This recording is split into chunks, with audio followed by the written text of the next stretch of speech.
Hi hello ನಮಸ್ಕಾರ ಎಲ್ರಿಗೂ welcome back to my channel Viju's tasty food. ನಾನಿವತ್ತು ತುಂಬ ರುಚಿಯಾಗಿರುವಂಥ ಸಿಹಿಯಾದ ಶಾವಿಗೆ ಕೀರನ್ನು ಮಾಡತ್ತೀನಿ. ತುಂಬ ರುಚಿಯಾಗೂ ಇರ್ತೈತಿ, ಅಷ್ಟೇ ಈಸಿಯಾಗಿ ಮಾಡುವಂಥ ರೆಸಿಪಿ. ಮಾಡೋದು ಹೆಂಗಂತ ನೋಡೋಣ ಬರ್ರಿ.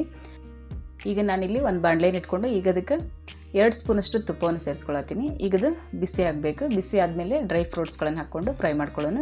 ನಾನಿಲ್ಲಿ ಒಂದು 5 ರಿಂದ 6 ಬಾದಾಮಿಯನ್ನು ಮತ್ತು 5 ರಿಂದ 6 ಗೋಡಂಬಿ, ಒಂದು 10 ಆಗುವಷ್ಟು ದ್ರಾಕ್ಷಿನ ತೊಗೊಂಡಿನಿ. ನಿಮ್ಗೆ ಎಷ್ಟು ಬೇಕಲ್ಲ ಅಷ್ಟು ತೊಗೊಂಡು ನೀವು ಹಾಕ್ಕೊಂಡು ಫ್ರೈ ಮಾಡ್ಕೋಬೋದು. ಈಗ ಅದನ್ನು ನಿಧಾನವಾಗಿ ಚೆನ್ನಾಗಿ ತುಪ್ಪದೊಳಗೆ ಹುರ್ಕೊಳ್ಳೋಣಂತೆ. ಗೋಲ್ಡನ್ ಕಲರ್ ಬರೋವರೆಗೆ ಚೆನ್ನಾಗಿ ಫ್ರೈ ಮಾಡ್ಕೊಳ್ಳೋಣ. ನೋಡ್ರಿ, ಈ ರೀತಿ ಎಲ್ಲ ದ್ರಾಕ್ಷಿ ಎಲ್ಲ ಉಬ್ಬಿ ಬರಬೇಕು, ಆ ರೀತಿ ಚೆನ್ನಾಗಿ ಫ್ರೈ ಮಾಡಿಕೊಂಡು ಈಗ ಇವನ್ನ ತೆಗೆದ್ಬಿಟ್ಟು ಎತ್ತಿಟ್ಕೊಳ್ಳೋಣಂತ. ಎಲ್ಲವನ್ನು ತೆಗೆದು ಎತ್ತಿಟ್ಕೊಳತ್ತೀನಿ. ಈಗ ಅದೇ ಬಾಣಲಿಗೆ ನಾನಿಲ್ಲಿ ಶಾವಿಗೆನ ಹಾಕೊಳತ್ತೀನಿ. ಹಳ್ಳಿ ಸೈಡ್ ಸಿಗ್ತಾವಲ್ಲ ಆ ಥರ ಶಾವಿಗೆ ತೊಗೊಂಡಿನಿ.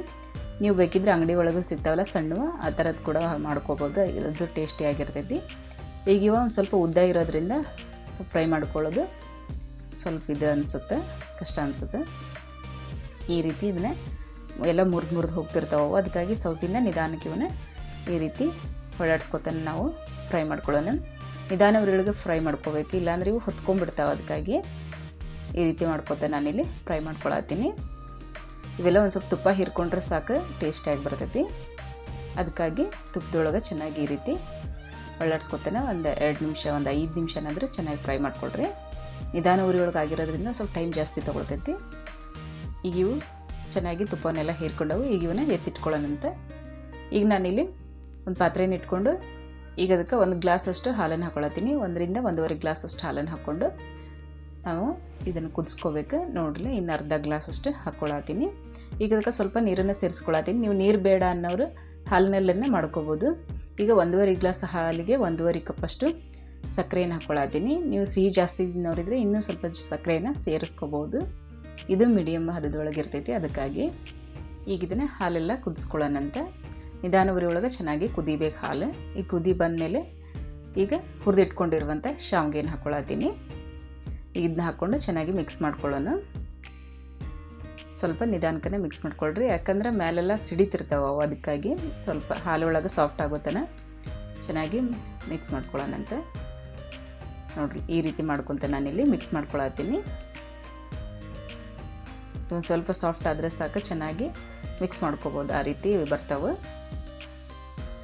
ಈಗ ಇದನ್ನು ಚೆನ್ನಾಗಿ ಮಿಕ್ಸ್ ಮಾಡಿಕೊಂಡು ಒಂದು 5 ನಿಮಿಷ ಚೆನ್ನಾಗಿ ಕುದಿಸ್ಕೊಳ್ಳೋಣಂತೆ. ನಿಧಾನ ಉರಿಯೊಳಗೆ ಕುದಿಸ್ಕೊಳ್ರಿ. 5 ನಿಮಿಷ ಸಾಕಾಗ್ತೈತಿ, ಯಾಕಂದ್ರೆ ಒಂದು 2 ನಿಮಿಷದಾಗಂದ್ರೆ ಶಾವಿಗೆ ಎಲ್ಲ ಕುದ್ಬಿಡ್ತಾವೆ. ಇನ್ನೊಂಚೂರು ಸಾಫ್ಟಾಗಿ ಬರಲಿ ಅಂತೇಳಿ. ಈಗ ನೋಡಲಿ, ಈ ರೀತಿ ಬಂದೈತಿ. ಈಗ ಒಂದು 2 ನಿಮಿಷ ಚೆನ್ನಾಗಿ ಕುದಿಸ್ಕೊಂಡೆ. ಈಗ ಲಾಸ್ಟಿಗೆ ಅದಕ್ಕೆ ಸ್ವಲ್ಪ ಏಲಕ್ಕಿನ ಕುಟ್ಬಿಟ್ಟು ಹಾಕ್ಕೊಳತ್ತೀನಿ. ಸ್ವಲ್ಪ ಶುಂಠಿ ಪುಡಿಯನ್ನು ಹಾಕ್ಕೊಳತ್ತೀನಿ. ನೀವು ಶುಂಠಿ ಪುಡಿ ಆಪ್ಷನಲ್, ಬೇಕಿದ್ರೆ ಹಾಕ್ಕೋಬೋದಿಲ್ಲ, ಸ್ಕಿಪ್ ಕೂಡ ಮಾಡ್ಬೋದು. ಏಲಕ್ಕಿ ಕೂಡ ಹಾಕ್ಕೊಂಡು ಚೆನ್ನಾಗಿ ಘಮ ಇರ್ತೈತಿ. ಈಗ ಇದನ್ನು ಚೆನ್ನಾಗಿ ಮಿಕ್ಸ್ ಮಾಡಿಕೊಂಡು ಲಾಸ್ಟಿಗೆ ಗ್ಯಾಸನ್ನು ಆಫ್ ಮಾಡ್ಕೊಂಡು ಈಗ ದ್ರಾಕ್ಷಿ ಗೋಡಂಬಿನ ಹಾಕ್ಕೊಳತ್ತೀನಿ. ಲಾಸ್ಟಿಗೆ ಸ್ವಲ್ಪ ಒಣ ಕೊಬ್ಬರಿ ತುರಿಯನ್ನು ಹಾಕ್ಕೊಳತ್ತೀನಿ. ಒಣ ಕೊಬ್ಬರಿ ತುರಿ ಬೇಕಿದ್ರೆ ಹಾಕ್ಕೋಬೋದಿಲ್ಲ, ಸ್ಕಿಪ್ ಕೂಡ ಮಾಡ್ಬೋದು. ಒಣ ಕೊಬ್ಬರಿ ತುರಿ ಹಾಕೋದ್ರಿಂದ ತುಂಬ ಟೇಸ್ಟಿಯಾಗಿರ್ತೈತಿ. ಈಗ ನೋಡ್ರಿ ಯಾವ ರೀತಿ ಬಂದೈತೆ ಅಂತೇಳಿ. ತುಂಬ ರುಚಿಯಾಗಿರುವಂಥ ಸಿಹಿಯಾದ ಶಾವಿಗೆ ಕೀರು, ಹಳ್ಳಿ ಶೈಲಿ ಒಳಗೆ ಓಲ್ಡ್ ರೆಸಿಪಿ, ಎಲ್ರಿಗೂ ಇಷ್ಟ ಆಗುವಂಥ ರೆಸಿಪಿ. ನಿಮಗೂ ಈ ರೆಸಿಪಿ ಇಷ್ಟ ಆಗ್ತದೆ ಅನ್ಕೋತೀನಿ. ಇಷ್ಟ ಆದರೆ ಲೈಕ್ ಮಾಡಿರಿ, ಶೇರ್ ಮಾಡಿರಿ, ಕಮೆಂಟ್ ಮಾಡಿರಿ. ನನ್ನ ಚಾನಲ್ನ ಸಬ್ಸ್ಕ್ರೈಬ್ ಮಾಡಿಕೊಂಡು ಸಪೋರ್ಟ್ ಮಾಡಿರಿ. ಎಲ್ರಿಗೂ ಧನ್ಯವಾದಗಳು.